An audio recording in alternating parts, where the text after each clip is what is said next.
Bonjour à tous, bienvenue dans la jungle botanique comestible.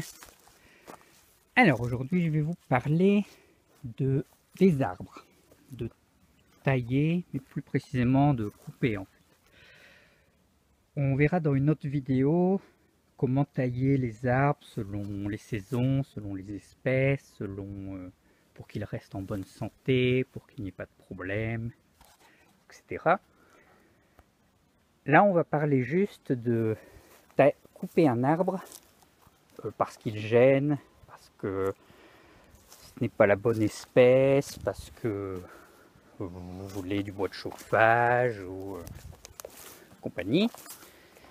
Et donc, on va partir du principe qu'on va couper un arbre à la main, mais en récupérant tout ce qu'on peut d'un arbre. Alors, donc vous voyez là, je me suis déjà occupé de quelques arbres. Alors ici, je suis en train de couper des frênes et des peupliers parce que c'est des espèces qui, en tout cas ici, vont se retrouver, enfin leurs racines vont se retrouver dans mes arbres et dans mes légumes. Ils vont leur piquer toute l'eau et donc il n'y a rien qui va pousser à part eux. Et comme ça fait pas de fruits, que ça se mange pas, eh bien on les retire. Bon, ça fait 3 ans que j'essaye de cohabiter avec eux, mais il n'y a pas moyen. Donc voilà. Alors, premièrement, donc quand on veut couper un arbre, là je vais vous parler de celui-ci. Donc bon, à hauteur, on va dire que la plus haute branche, elle fait 10 mètres. C'est un peu plié. Le tronc, il fait, voilà, on va dire 30 cm ou 40 de diamètre ici. Enfin, c'est pas très important. Alors, la première étape pour couper un... Alors, je vous parle, oui, il y a quelque chose d'important, c'est ici, donc ça va être couper un arbre à la main avec une scie sécateur que je vais vous présenter, une échelle, et sans tuer personne, sans écraser toutes les plantes, sans se blesser, voilà.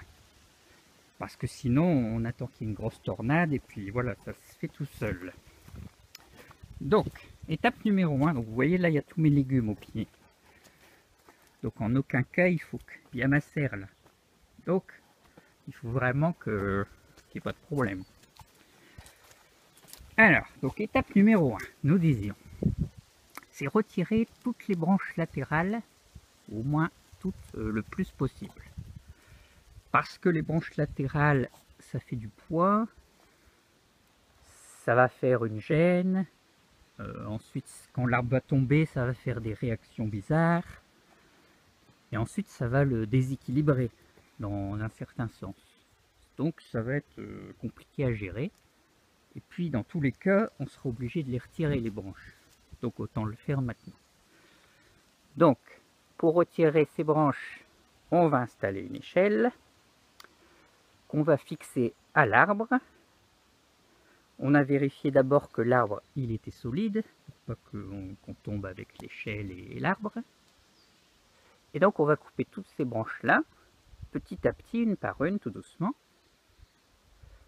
en essayant qu'il n'y en ait aucune qui tombe sur nos plantes et notre serre. Voilà, c'est l'étape numéro 1. Alors quand on a affaire à vous voyez là il y a un frêne, que là j'ai déjà coupé toutes ces branches presque, il ne me reste plus grand chose à faire. Mais sinon quand on a un tout petit arbre, ou un arbre fin, c'est pas spécialement important. Mais plus l'arbre il va être gros, grand, avec une forme bizarroïde, ou un peu malade, ou sur un sol instable, ça va être quelque chose de très important à faire si vous voulez éviter les accidents.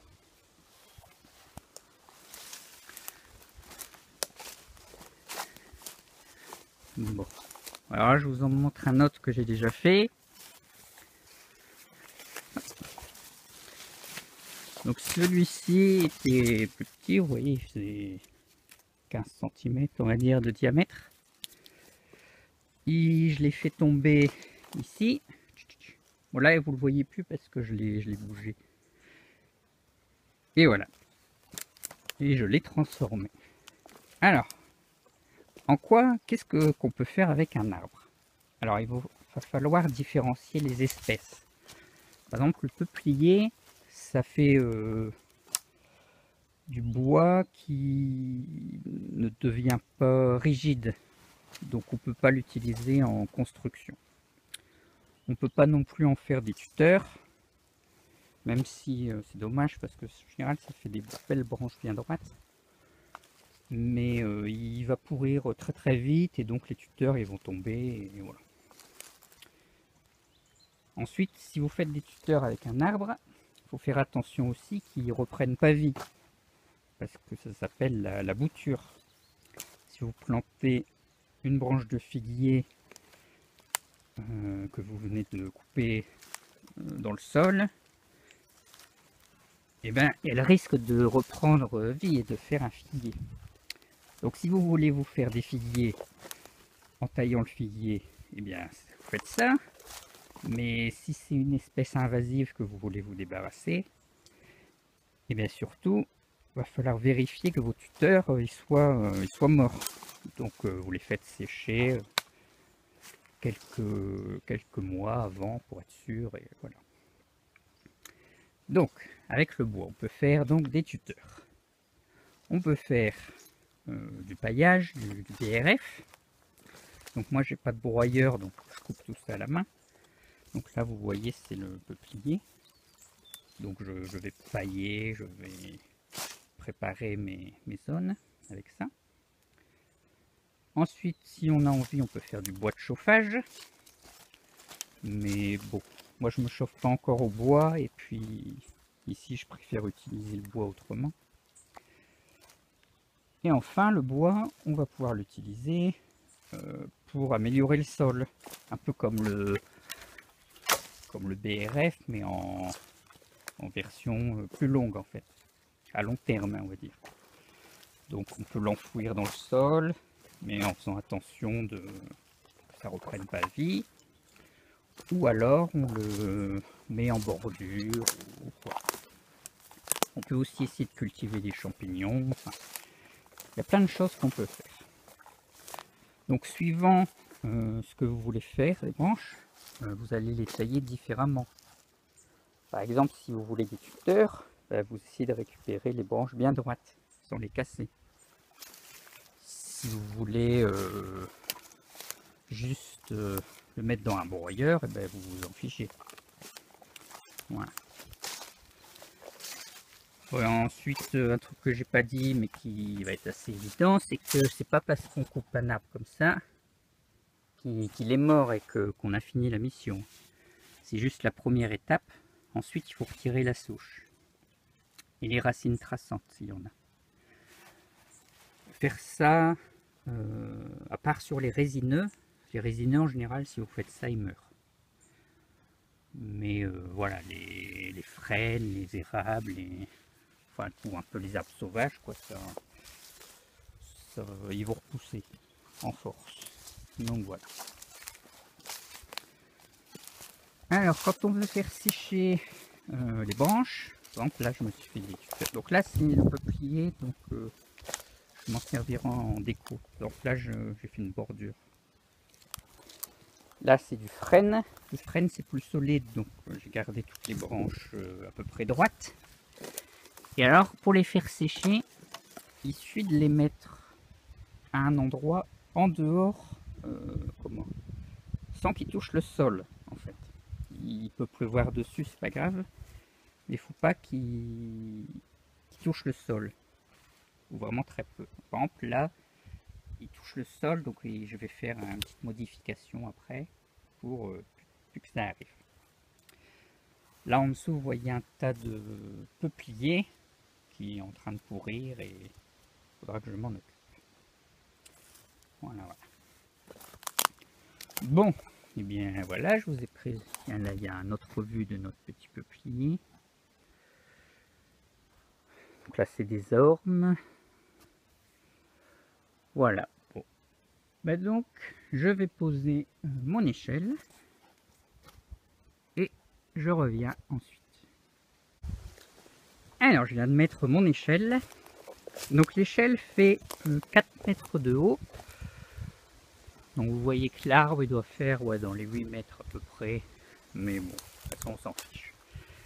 Alors je vous ai dit de l'attacher, de le sangler. Et en fait là je peux pas le faire. Enfin du moins pas tout de suite parce qu'il est contre l'arbre en hauteur et pas au bord. Donc voilà. Alors au passage ça c'est une échelle qui se plie en 4 ou en 2. Donc on peut faire un petit escabeau, on peut faire comme une plateforme, on peut travailler en pente, donc c'est vachement pratique. Donc il y a des gros pieds en caoutchouc qui permettent au sol de bien avoir un appui. Donc quand vous mettez l'échelle, il faut vous mettre sur un truc solide. Vous amusez pas à mettre l'échelle contre les petites branches là, sinon vous allez vous ramasser. Vous faites attention que vous ne pourrez pas couper les branches sur lesquelles ça repose dans l'immédiat, évidemment. Ensuite au niveau du sol, vous vérifiez que c'est bien plat, que ça tient bien, qu'elle ne puisse pas bouger, qu'elle puisse pas glisser. Donc vous faites attention si vous travaillez sur du ciment ou sur des choses qui glissent là, contre un mur, ça glisse et hop. Donc là moi vous voyez que je l'ai mis le coin contre la petite branche là à droite, ce qui fait que même si elle glissait, elle pourrait pas aller bien loin. Mais voilà, donc faut bien faire attention. Donc voilà. Donc dans l'idéal, on monte, on attache ici, en haut, et ensuite on travaille. Et une fois qu'on a fait ce qu'on avait à faire, on bouge l'échelle à un autre endroit pour travailler mieux. Alors là, je vais vous parler des outils vite fait. Ça s'appelle une scie arboricole. C'est une scie... alors si vous êtes riche, vous achetez des scies japonaises qui font des modèles très bien. Sinon là c'est un modèle un peu moins cool, mais avec une denture qui marche bien. Là il y a un petit crochet pour l'accrocher, ou alors pour tirer les branches comme ça. Donc voilà, donc elle est très fine, donc ça coupe bien. Par contre voilà, c'est flexible, mais attention, si vous la pliez fort comme ça, elle est foutue. Donc faites attention, pas marcher dessus, et voilà. Donc avec une scie comme ça, vous pouvez couper des gros trucs. Vous voyez là, la forme elle est faite pour que ça aille mieux. Et voilà. Et ensuite j'ai mes sécateurs pour les petites branches. Mais là, bon, il n'y en aura pas. Donc je vais juste vous montrer la scie. Donc vous voyez là, ça peut être sympa, c'est hop, vous faites ça et vous pouvez monter en sécurité. Donc l'avantage de travailler à la main et pas avec une tronçonneuse, c'est déjà que ça va être plus pratique, moins lourd. Travailler avec une tronçonneuse sur une échelle, ça demande déjà d'avoir une tronçonneuse assez légère et d'être bien équipé et de faire attention. Tandis qu'avec une scie comme ça, et ben voilà, c'est plus facile de monter dans l'arbre. Alors là, vous voyez que ça repose l'échelle là. Donc, évidemment, on coupe pas ici. Sinon, on se ramasse. On coupe pas non plus là, vu qu'on a dit c'est un peu notre sécurité. Donc on fait attention, on regarde en bas, qu'est-ce qui se passe. Donc là c'est en haut, là c'est en bas. Là, on a une vue sur Montclar. Alors, donc, quand vous le pouvez, hop, eh bien vous coupez en plusieurs fois. Parce qu'une branche, plus elle est longue et entière, plus elle va être lourde. Plus elle risque de faire des trucs bizarres. Par exemple là, la branche elle va faire, on va dire, elle fait 4 mètres. Si je la coupe ici, elle risque d'écraser cet arbre là. Elle peut tomber sur mon échelle. Voilà, donc c'est embêtant. Alors maintenant, si vous voulez vous faire du bois de construction, ah oui, j'ai pas parlé tout à l'heure, on peut aussi faire du bois de construction. Donc par exemple, le frêne là, celui-là, je vais avoir un grand poteau de au moins 4 mètres. Celui-ci, je m'en servirai pour faire la construction. Ce serait dommage, parce qu'en plus, il est bien droit. Donc voilà. Mais là, c'est du peuplier, donc on en fiche, on peut rien en faire. Hop, alors à la base, il faut tenir. Alors l'importance de... Hop, et voilà.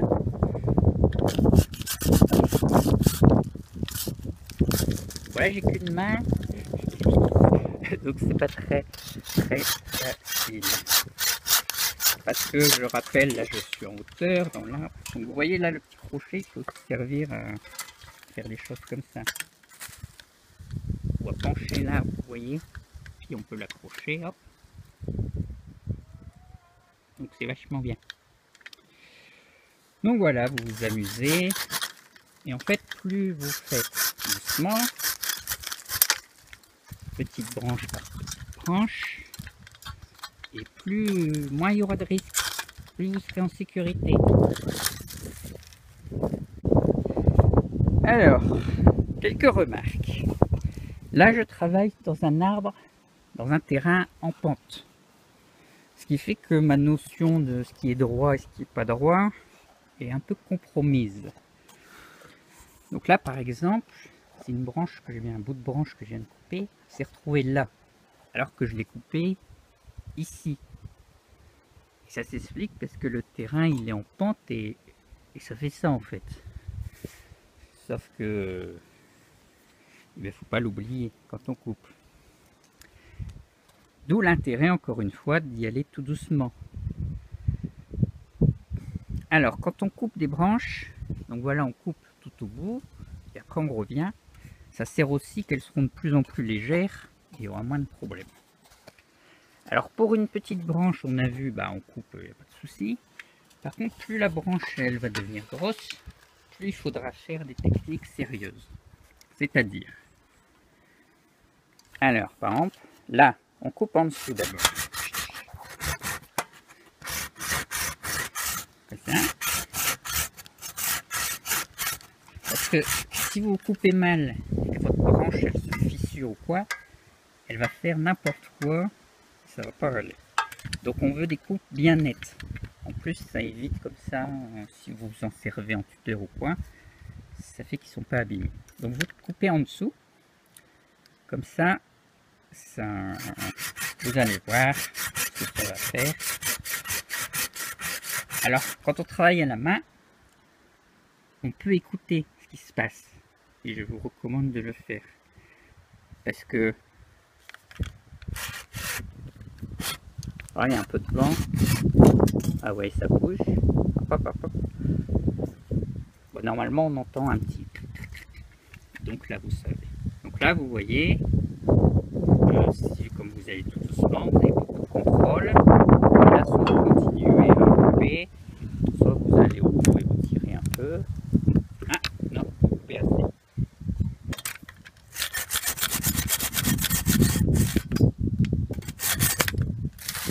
Et voilà. Et donc, quand c'est comme ça qu'elle est assez petite ou quoi, elle va tomber bien droit. Et vous voyez ici, il n'y a pas de morceaux déchirés ou quoi. C'est tout net. Et donc, quand on coupera les gros bouts, ce sera pareil. Il faudra toujours faire bien couper d'abord tout autour, de chaque côté, et ensuite s'attaquer au milieu. Ça évitera des surprises. Voilà. Bon, bah, je vais continuer. Donc, vous voyez, là, il me reste à couper ces branches-là, ces branches-là. Là, c'est encore faisable. Voilà. Donc là, vous voyez, il y a un fil bleu que je me servais pour tendre. il serait peut-être intelligent de le retirer avant, parce que sinon mes branches elles vont pouvoir rebondir dessus et faire des trucs bizarres. Donc quand je dis trucs bizarres, c'est parce que des fois ça fait vraiment des trucs bizarres. Je vous recommande de regarder des vidéos un peu sur les gens qui coupent des arbres. Et justement, vous découvrirez que les arbres, des fois, les branches, elles font des choses inattendues et ça peut être dangereux. Voilà. Et vous verrez aussi les choses à pas faire. Parce qu'il y en a qui font vraiment n'importe quoi quand ils coupent un arbre. Voilà, voilà. Donc vous voyez encore une fois l'intérêt de cette scie-là, c'est qu'on peut couper le petit bois. Vous voyez, hop, comme ça. Le bois dur, le bois sec.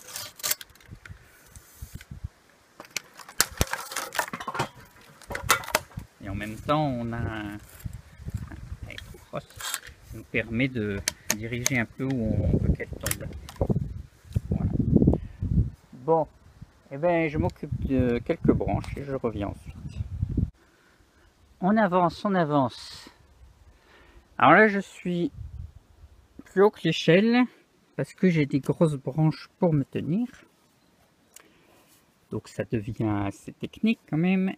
Alors si vous voulez vous accrocher dans l'arbre, surtout, vous faites attention que l'arbre soit en bonne santé, que les branches soient suffisamment grosses et compagnie. Si je m'amuse à m'accrocher sur celle-ci, elle va casser. Donc là, en aucun cas, on va aller s'aventurer là où on n'est pas sûr de la solidité des branches. Surtout que plus on va être haut, plus ça va se courber et voilà. Alors là, on commence à avoir un petit peu de vent, donc je vais peut-être m'arrêter un peu. Et puis, il faudrait que je déplace aussi mon échelle, parce que je ne sais pas si on voit, mais là, j'ai fait un peu toute cette partie-là. Mais l'autre côté, par exemple, cette branche-là, si je la coupe, elle va écraser mes trucs au sol. Donc, il va falloir que je la coupe autrement. Donc, si on veut faire ça bien, eh ben, on descend et on bouge l'échelle. C'est parti! Alors là, sans tricher, je vous montre les branches que j'ai coupées, que je viens de couper. Donc vous voyez, c'est tombé sur les petits chênes là. En fait, c'était prévu, ça c'est pas grave. Là, c'est tombé là. Là. Non, celle-ci non. Pas si vu qu'elle est en dessous. Donc ça, là, là. Vous voyez là.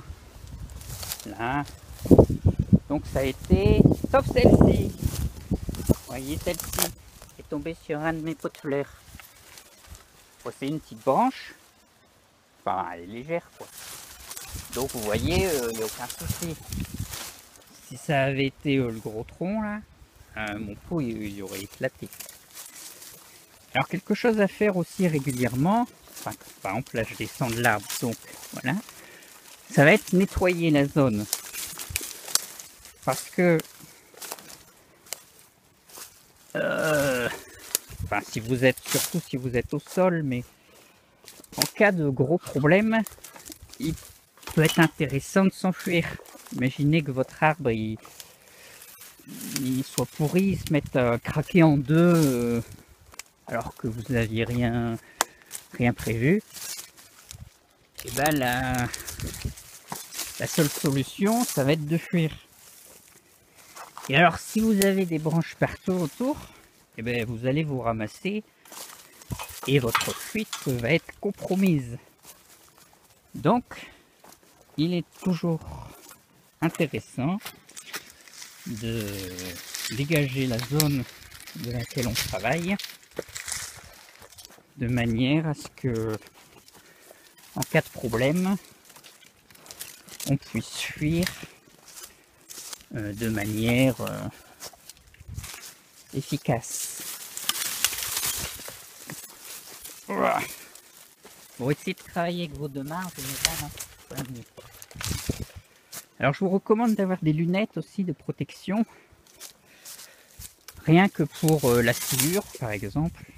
si quand on se prend de la sciure dans les yeux, c'est pas terrible. Bon, et les branches et compagnie. Donc voilà. Oui, là il y a encore un petit bout. Voilà. Ah, oui, encore une grosse branche. Donc voilà l'arbre à quoi il ressemble maintenant.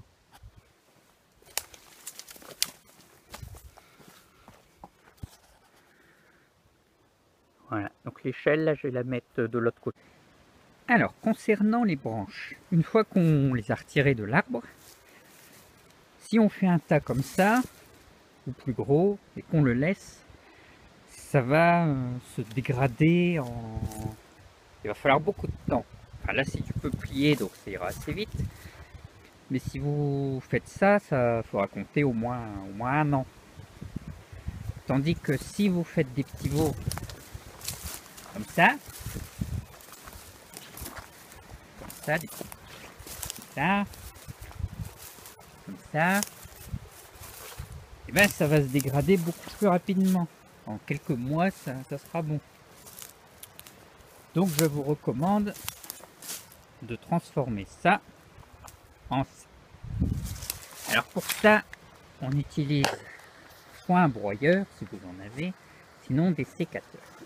Alors je vais en profiter pour vous expliquer quelques trucs sur le sécateur.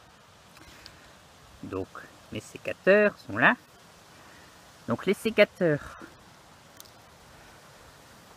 il faudra toujours, ou le plus souvent, couper droit, comme ça. Et non pas couper comme ça. Parce que sinon, ça risque de faire des trucs bizarres, encore une fois.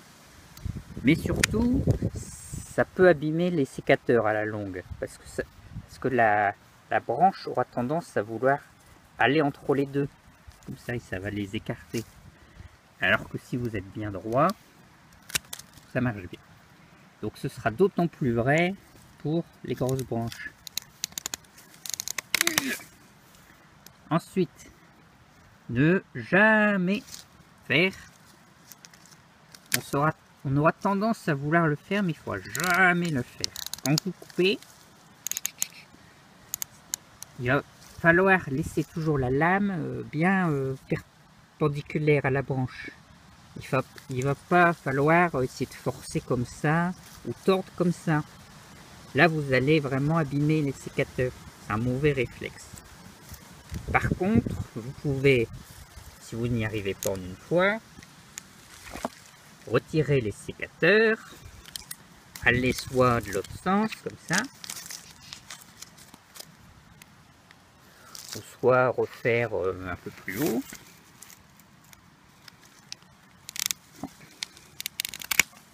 Et voilà. Et donc, surtout pas faire comme ça. Voilà. Alors concernant le broyage des branches, si vous faites des branches de 10 cm ou 20 cm, comme ça, admettons, on va dire, ça va mettre... Donc là, c'est une petite branche, donc elle va mettre, je sais pas, un mois à se dégrader. Si vous la coupez en petits bouts de 3-4 cm, et ça va mettre 15 jours, admettons. Bon là, les temps que je donne, c'est un peu n'importe quoi, mais c'est pour vous expliquer, faire des généralités, quoi. C'est surtout vrai pour les grosses branches, en fait. Si vous gardez celle-ci, bon, vous voyez, elle fait, admettons, 1 cm de diamètre.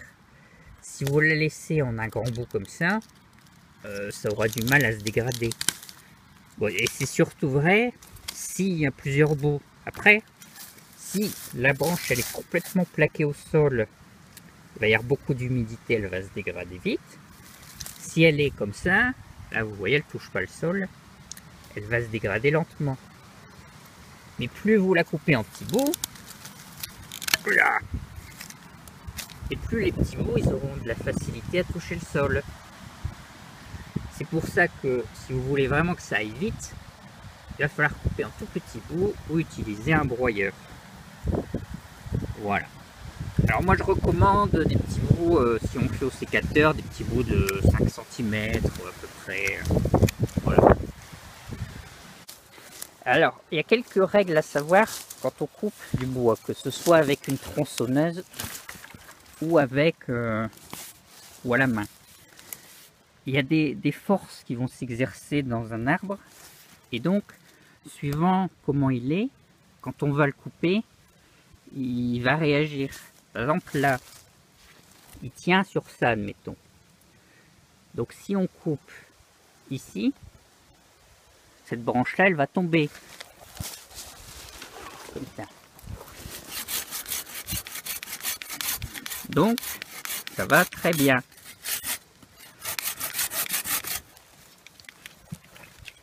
Vous voyez, là, ça commence à tomber. Et là, elle tombe. Donc imaginez maintenant que vous êtes sur un arbre en hauteur ou quoi, ou avec une grosse branche, pareil. Donc voilà, hop, et voilà, elle est tombée, aucun souci.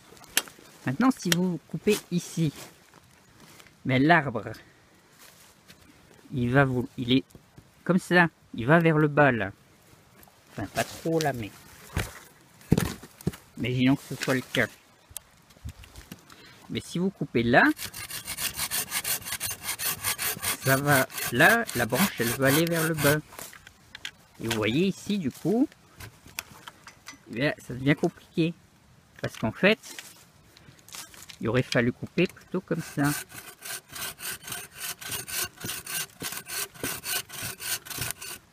Vous voyez là, la branche, on voit bien ce qu'elle veut faire. Et la branche là, elle veut faire ça. Comme ça. Donc ça, c'est un point très important quand un arbre est pas droit, mais qu'il est courbé ou qu'il prend appui sur quelque chose. Il va falloir faire très attention à ça. D'une part pour couper efficacement, mais ensuite pour éviter les rebonds et les choses comme ça.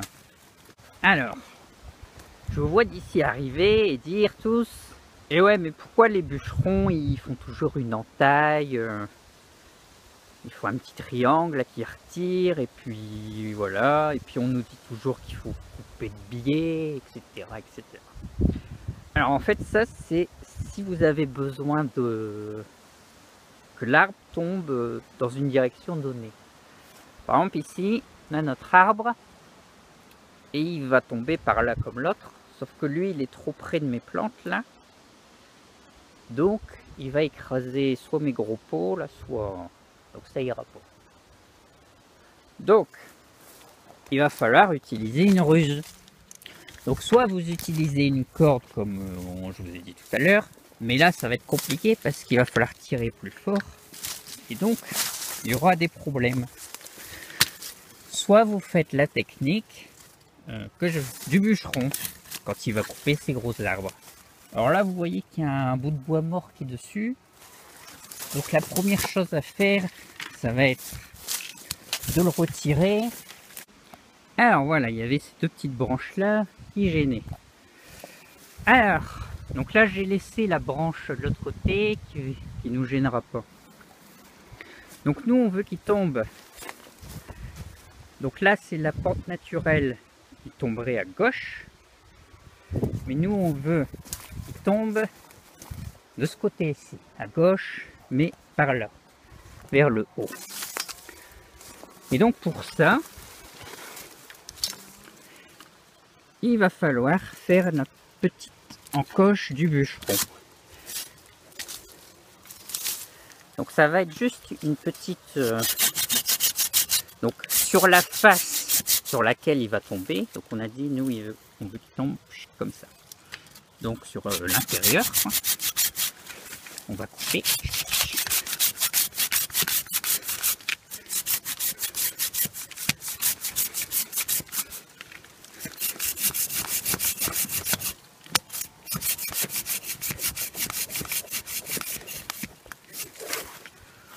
Voilà. Ensuite, on va couper en dessous.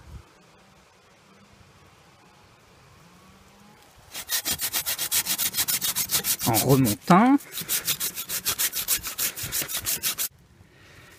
Alors vous voyez, là j'ai coupé ça. Tuc. Alors il commence à pleuvoir et on a envie de s'arrêter. Sauf que là on a coupé un arbre à moitié. Et c'est une très mauvaise idée de s'arrêter parce qu'il risque de tomber pendant qu'on ne sera pas là. Donc je vous recommande de ne jamais laisser un travail comme ça en suspens. Ça, c'est vraiment une mauvaise idée. Alors maintenant, on va couper pour finir la coupe tout doucement. Mais il va falloir qu'il tombe par là. Donc si il est incliné de l'autre côté ou quoi, et ben il va nous le dire et il faudra gérer. Alors là vous voyez, j'ai du mal à couper, ça veut dire qu'il veut pencher de l'autre côté. Donc c'est là où ce serait bien d'avoir quelqu'un qui va nous pousser un tout petit peu l'arbre de l'autre côté pour commencer l'inclinaison qui continuera tout seul. Donc là comme ça marche pas, mais il va falloir recouper un petit bout là en dessous plus fortement pour vraiment l'obliger à aller de l'autre côté. Et voilà. Alors j'ai eu tout juste le temps parce que vous voyez il commence à pencher. Donc là j'ai recoupé en dessous, je fais une grosse entaille, vous le voyez qui bouge là. Donc maintenant il va aller par ici.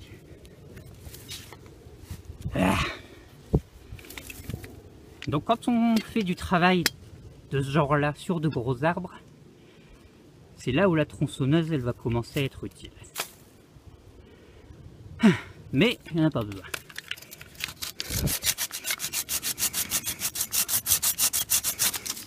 Donc voilà. Et alors là, maintenant, vous vérifiez bien, vous voyez, il reste plus grand chose. Et du coup, bah là, il va tomber tout seul. On va l'aider un petit peu, mais alors là, on se prépare à s'en aller parce que là, ça va faire crac crac.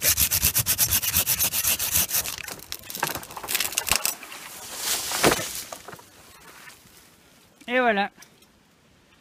Parfait.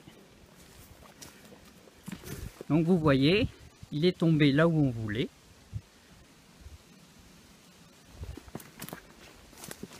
Donc le résultat, vous voyez, je sais pas si il y a bien la mise au point, mais donc là on a bien travaillé. Il n'y a qu'une toute petite partie là qui s'est cassée à la fin, ce qui fait que c'est bien tombé dans la bonne direction, qu'il n'y a pas eu de souci. Voilà. Donc pour faire ça, il va falloir être un peu plus fort en physique et en calcul, enfin surtout en physique et à gérer les angles et les pentes. Voilà. Mais donc voilà, ça se fait. Par contre, quand vous faites ça, il va falloir vraiment que votre arbre soit assez droit et qu'il n'y ait pas plein de branches latérales. Sinon, vous n'allez pas pouvoir calculer vraiment son centre d'inertie et là où il va tomber en fait. Donc il va falloir vraiment couper plutôt en haut jusqu'à arriver à quelque chose de droit qui sera facile à calculer. Voilà, bon, et ben là il pleut, mais maintenant on peut rentrer parce que vous voyez l'arbre il est à terre, il n'embêtera plus personne et il risquera pas de s'en aller. Voilà, bon bah je pense que j'ai fini pour ma vidéo. Je rajouterai peut-être quelques petites choses en commentaire. Des petits oublis. Voilà. Bon bah j'espère que vous avez apprécié.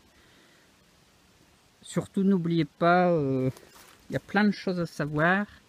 Allez-y doucement, faites les petits arbres au départ. Et vraiment prenez des précautions parce que plus les arbres ils sont gros, plus vous êtes en hauteur et plus ça peut faire mal. Hein.